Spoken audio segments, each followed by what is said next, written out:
So then let's consider first of all, what is a mind in the grip of vicious circles? Well, one of the most obvious instances that we all know is the phenomenon of worry.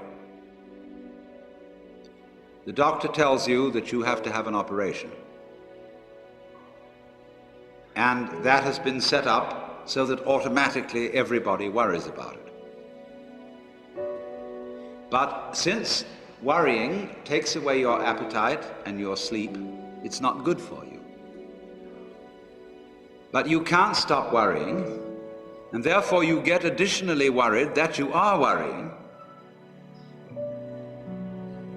And then, furthermore, because that is quite absurd and you are mad at yourself because you do it, you are worried because you worry because you worry.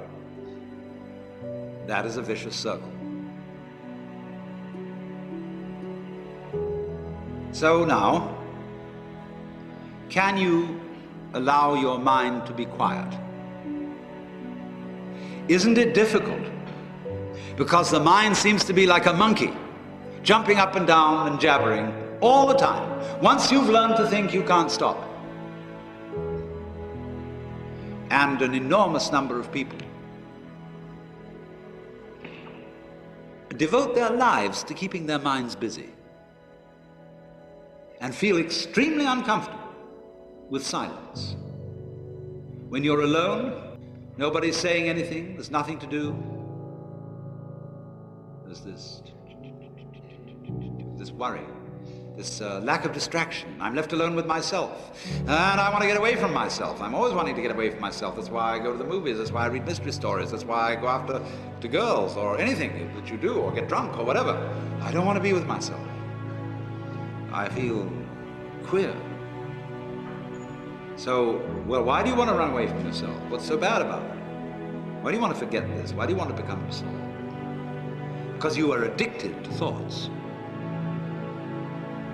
This is a drug, a real dangerous one. Compulsive thinking, going on and on and on and on and on all the time. It's a habit. So there's a difficulty about stopping that activity. And you really have to stop it if you want to be sane.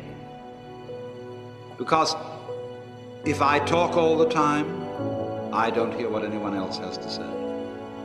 Then I'll end up in the situation of having nothing to talk about but my own talking. Or so in exactly the same way, if I think all the time, I won't have anything to think about except thoughts. So in order to have something to think about, there are times when you simply must stop thinking. Well, how do you do that? The first rule is don't try to. Because if you do, you will be like someone trying to make rough water smooth with a flat iron. And all that will do will stir it up. So in the same way as a muddy, turbulent pool quiets itself when left alone, you have to know how to leave your mind alone. It will quiet itself.